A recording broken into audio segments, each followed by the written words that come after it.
Hey guys, it's me again. Hopefully this is my second podcast, and I'll try to have a little more energy, try to speak a little more clearly, and hopefully you can get something out of it. Like I said, you guys, I'm back. I'm Greg the Bugberg, and today I'm going to bring you tactics on a Ravner brood in the Tyranid army.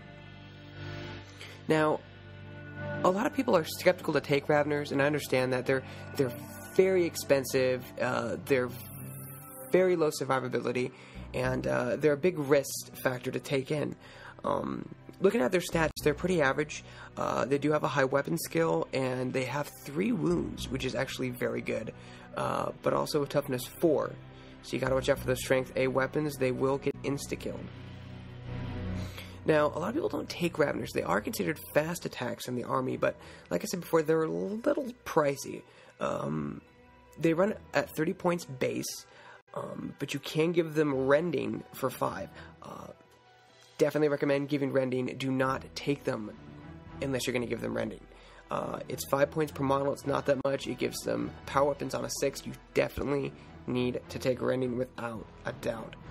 One thing I see people do all the time that I can't stand to watch because it's so horrific is deep striking. These units have the option to deep strike in from reserve. Do not, never deep strike Ravners. It's just an accident waiting to happen. If you miss that hindering terrain or that cover, you have 200 points gone in one round of infantry fire. Not very good. Do not deep strike them. Repeat, do not deep strike them. Anyway, the Ravner brood, I personally love them. Their model is very impressive. They look like Hydralisks from StarCraft. That's probably why I use them. I usually run them in squads of 4, although a lot of people tell me that it's better to run them in squads of 9. Run them in 9 if you have the points for it. I've been using 4, and 4 is pretty good for picking off elite units. Tau Crisis suits, Necron destroyers. They're really a good close combat choice to kill heavy and elite units because they get a lot of attacks. I mean, you're looking at 5 attacks on a charge for a Ravner with a 6 to rend. That's 20 attacks in a group of 4 if they charge. Let's not forget that they're beasts, which also means they can assault 12 inches. So, and they have fleet. So remember, you can move 6, run d6, and then charge 12. So that's a 24, I believe, 19, 21, 22, 23, 24. 24 potential charge range. 24-inch potential charge range. That is awesome for a unit. I don't really know another unit that can do that.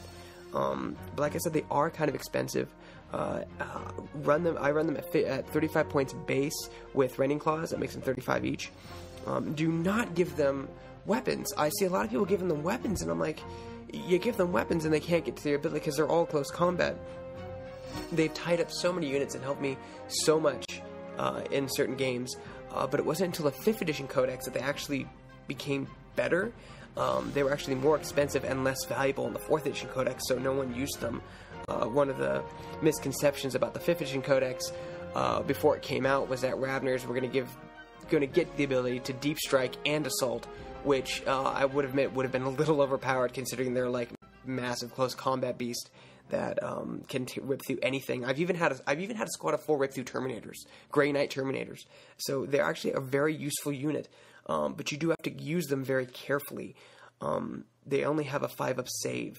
They have glass jaws. Infantry fire can shred them down with no save at all. You got to move them through cover, which is good because they have the move through cover special rule. And just make sure they stay in cover until they're ready to assault. If they're caught up in the open, they're going to die. And I don't mean, well, they're going to get shot at, and if you will live, they will die. Even with 3 wounds, they're going to get no saves on strength 4 weapons. Usually infantry, I play a lot of Tau and Eldar, so they have a lot of strength 4 weapons. They will die on 4-ups with no saves. And you'd be surprised how fast 12 wounds can be taken off the table in one round of shooting from one group of fire warriors. But they make your opponent very nervous. That's what's great about them, is they conceive them as a threat. Units that are slow and purposeful, that can't fire their heavy weapons after moving, hate these things because they sometimes have to move away, which costs them shooting to protect them, because Devastator squads, they work remarkably with Devastator squads. It makes them super nervous when they're up in a tower or in cover and you're start swarming toward them. It makes a great difference. So, quick recap. Ravner Broods are great fast attack choices. They are beasts. They can move 6, run d6, and assault 12. Do not give them any kind of firing weapon. Just give them Rending Claws. Rending Claws are great. Do not, and I mean this with the bottom of my heart, guys, do not deep strike them in. It's just, I've seen horrific results. And they're kind of pricey, you know? They're an expensive unit, and they don't have that much survivability, even with the 3 wound factor. So definitely just move them through cover, keep them in cover, and when you're ready, assault the hell out of your opponent. I'm Greg the Bug Burke, and this has been my second podcast. Wish me luck on my third, guys. Talk to you later.